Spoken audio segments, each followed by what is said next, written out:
Hello नमस्कार, स्वागत है आप सभी का मेरे चैनल आराध्य जीके पर। तो आज हम स्टार्ट करने जा रहे हैं अपनी हिंदी साहित्य की क्लास में भक्ति काल। और भक्ति काल में हम आज कर रहे हैं प्रेमाश्री शाखा। तो चलो करते हैं आज की क्लास स्टार्ट और देखते हैं कि प्रेमाश्री शाखा में क्या क्या था। डॉक्टर गणपति चंद्रगुप्त ने हिंदी प्रेमांकन परंपरा का प्रथम काव्य हंसावली को माना। जो डॉक्टर गणपति चंद्रगुप्त उन्होंने हिंदी प्रेमांकन परंपरा का प्रथम काव्य हंसावली को माना है, जिनकी रचना असाहित्य है, जो कि 1370 ईस्वी में लिखी थी। डॉक्टर रामकुमार वर्मा ने मुल्ला दाऊद कृत चंदायन 1379 ईस्वी को हिंदी प्रेमांकन परंपरा का परिवर्तन माना। जो डॉक्टर रामकुमार वर्मा ने मुल्ला दाऊद कृत चंदायन को हिंदी प्रेमांकन परंपरा का परिवर्तन माना है। आचार्य रामचंद्र शुक्ल ने मृगावती 1501 ईस्वी के रचयिता कुतुबन को हिंदी, जो आचार्य रामचंद्र शुक्ल हैं उन्होंने मृगावती जो कि 1501 ईस्वी में रचित की गई थी, उसके कवि कुतुबन को हिंदी प्रेमांकन परंपरा का प्रथम कवि माना। जबकि हजारी प्रसाद द्विवेदी ने ईश्वरदास की सत्यावती कथा 1500 ईस्वी को इस परंपरा की प्रथम कृति के रूप में माना है। असाहित्य कृत हंसावली को काव्य भाषा को लेकर मतभेद है। गुजराती विद्वान इसे गुजराती काव्य रचना मानते हैं। मोतीलाल मनारिया ने राजस्थानी भाषा और साहित्य में से राजस्थानी भाषा की रचना माना। चंदियान पूर्वी भारत में प्रचलित लोरिक उसकी पत्नी मैना और उसकी विवाहिता प्रेमिका चंदा की प्रेम कथा पर आधारित है। जो चंदियान पूर्वी भारत में प्रचलित लोरिक उसकी पत्नी मैना और उसकी विवाहिता प्रेमिका चंदा की प्रेम कथा पर आधारित है। नायक लोरिक के नाम पर इसे लोरकायन या लोरकाहा भी कहा जाता है। जो इसका नायक है उसका नाम था लोरिक और इसी के नाम पर इसको लोरिकायन या लोरिका भी कहा जाता है। चंदियान की भाषा परिष्कृत अवधि है। इसमें चंदा को पद्मावती की भांति अलौकिक सत्ता का प्रतीक बनाया गया है। सत्यावती कथा के रचयिता ईश्वरदास सगुणोपासक भगत थे, जिन पर सूफी मत का आरोपण संभव नहीं हुआ। आचार्य शुक्ल ने इसे भक्ति काल की किसी भी शाखा में स्थान दिया। आचार्य शुक्ल ने इनको भक्ति काल की किसी भी शाखा में स्थान नहीं दिया।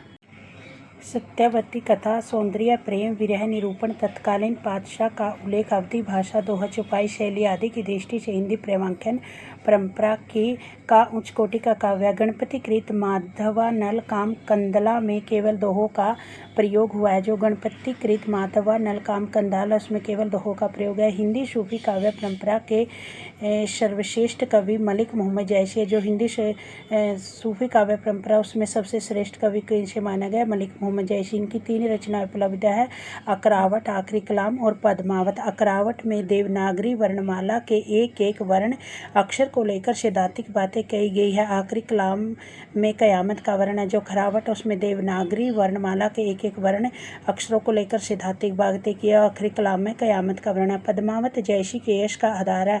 इसका रचनाकाल 1520-927 हिजरी के आसपास है। जो पद्मावत है जो जैसी के यश का आधार है और इसका रचनाकाल 1520-927 हिजरी के आसपास है। पद्मावत में चित्तौड़ के राजा रतन सेन और सिंघल द्वीप की राजकुमारी पद्मावती के प्रेम, विवाह और विवाहोत्तर जीवन के चरित्र मार्मिक रूप से वर्णन हुआ। पद्मावत प्रेम की पीर की व्यंजना करने वाला विशुद्ध प्रबंध काव्य। यह दोहा चौपाई में निबंध मनस्वी शैली में लिखा गया। इसकी भूमिका विशुद्ध एवं उदात्त है। पद्मावत में पद्मिनी परमसत्ता का प्रतीक है। कई बार ये जो पीजीटी होते हैं उनमें इनको पूछा जाता है कि पद्मावत में कौन किसका प्रतीक है। पद्मावत में पद्मिनी परमसत्ता का प्रतीक है। रतन सेन साधक का, राघव चेतन शैतान का कथा लौकिक धरातल पर चलने के साथ लोकोत्तर अर्थ की भूमि पर चलती है। अतः पद्मावत को प्रतीकात्मक काव्य कहा जाता है। पद्मावत की भाषा विशुद्ध अवधि है। तत्सम शब्दों का प्रयोग बहुत कम या ना के बराबर है। जो पद्मावत की भाषा कैसी है, विशुद्ध अवधि है। इसमें तत्सम के शब्दों का या तो प्रयोगनीय जो है तो वो बहुत कम है। पद्मावत में भारतीय कथा काव्य की प्राय सभी रूढ़ियों एवं प्रवृत्तियों का निरूपण सफलतापूर्वक हुआ है। अष्टछाप के प्रसिद्ध कवि नंददास द्वारा रचित रूप मंजरी प्रेमांकन काव्य परंपरा का काव्य। जो अष्टछाप के 8 कवि हैं उनमें नंददास जो प्रसिद्ध कवि हैं उनके द्वारा रचित रूप मंजरी प्रेमांकन परंपरा का काव्य, इसमें रूप मंजरी विवाहिता और कृष्ण प्रेम के चित्रण स्वच्छंद रूप में किया गया।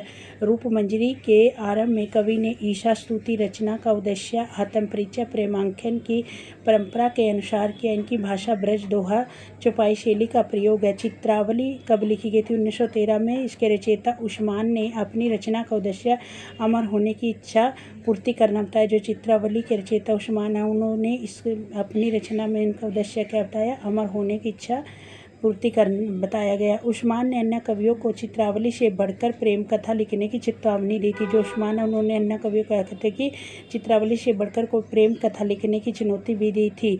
जाकी बुद्धि होए अधिकाई आन कथा एक कहे बनाई। जाकी बुद्धि होए अधिकाई आन कथा एक ही बनाई। पहुकर कृत रसरतन में राजकुमारी रंभा और सोम के प्रेम का निरूपण किया गया। हिंदी प्रेमांकन परंपरा के अन्य कवि है। जो हिंदी प्रेमांकन परंपरा, उसमें अन्य कवि कौन कौन है? मंजन है, जिन्होंने उन्होंने मधुमालती लिखी है। कुशलाभ डोलोमारा दुआ, माधवनाल कामकंदला, जैन शर्वाक जटमल, प्रेम विलास प्रेमलता की कथा, नारायण दास ने छीत वार्ता, शेख नबी, ज्ञानदीप, नरपति व्यास, नल दमयंती, मुकुंद सिंह, नल चरित्र और जान कवि है। जान कवि सर्वाधिक संख्या में प्रेमांकनों के रचयिता। इन्होंने 78 काव्य परंपराओं ग्रंथों की रचना की, जिसमें से 29 प्रेमांकन हैं। सूफी कवि नूर मोहम्मद ने अनुराग बांसुरी में दोहों की जगह भैरव का प्रयोग किया। जो सूफी कवि नूर मोहम्मद है, उन्होंने अनुराग बांसुरी में दोहों की जगह भैरव का प्रयोग किया। सूफी कवियों के प्रबंध काव्य मनस्वी शैली में रचित, अर्थात इनमें शरगबद्धता नहीं है। जो सूफी कवियों के प्रबंध काव्य कौन सी शैली में? मनस्वी शैली में, और इनमें शरगबद्धता नहीं है। धन्यवाद। चैनल को शेयर, सब्सक्राइब, लाइक और कमेंट अवश्य करें।